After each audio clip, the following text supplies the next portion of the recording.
Okay guys, let's look at question 19. Okay, this is your 2011 paper 1. Okay, a lot of you do not know how to start this question, so I better go through, okay? Alright, it says that the diagram which is not drawn accurately shows 3 lines, x equals to 8, y equals to 6 minus x, and 2y equals to 3x plus 2. And then you're not, okay, I hope you all are paying attention, not doing other things. Okay, you can see that the 3 lines, no equations are given. So they are actually testing you, hey, do you know which equation goes to which line? Right? Okay, so how to tell? The first equation, x equals to 8, belongs to which line? It belongs to the vertical line. Right? Because we know that for vertical line, the equation is it y equals to something or x equals to something? Yeah, so this one must be definitely x equals to 8. Right? And then the other 2 equations, how do I allocate? Okay, so what you do is you look at these 2 lines. Okay, there's something about the line that tells me about the equation, right? If this line is going up from left to right, it will be positive gradient. Okay, basics. If the line is going down from left to right, it's negative gradient. So which of these equations has a negative gradient? If you look at this, it's actually y equal to 6 minus x. So this is y equal to 6 minus x. Of course, the other one will be 2y equal to 3x plus 2. Okay? And then, how do we find the coordinates of A? To find the coordinates of A, you already know that actually for this A and B, right? Do you know the x coordinate? 8. Yes, it's passed through x equal to 8, so the x coordinate must be 8. Right? So to find B,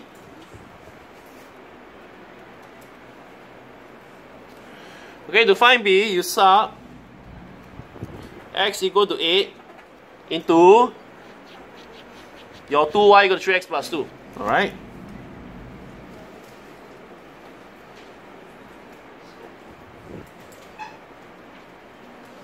So your y equals to what? What's your y? Equals to 13. Okay? Get the idea? And then to find A, same thing, you also sub x equal to 8. But you sub x equal to 8 into the other equation, because your A is the intersection, right? Remember when it's intersection, to find intersection you do, okay? So this line x equal to 8 intersect y equal to 6 minus x, so you sub into y equal to 6 minus x. So y equal to 6 minus 8, so y equals to negative 2. You get the idea, guys? Understand what's going on? So it's 8, negative 2. So far so good? Find the gradient of the line y equal to 6 minus x. Y equal to 6 minus x. You need to change this equation into your gradient intercept form. So it will be y equal to negative 1x plus 6. So from this, you can tell that the equation is, it's negative 1. Okay, part C is where none of you are able to get it. Okay, let's look at part C. The point 0k is the same distance from A as it is from B. Okay? Now, what does the 0 tells you?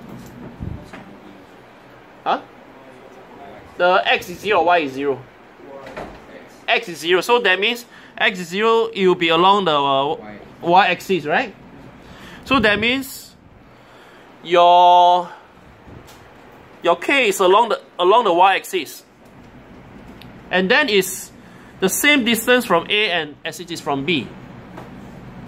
Alright, so that means my point K must be in between A and B. How do I find the point which is in between A and B? I know that for point B, this value here is 13, and I know that for point A, this value is negative 2. So it's exactly between 13 and negative 2. You get what I'm trying to say? It's exactly between 13 and negative 2. because it's the same distance away, right? So therefore, k equals to negative 2 plus 13 divided by 2. Okay?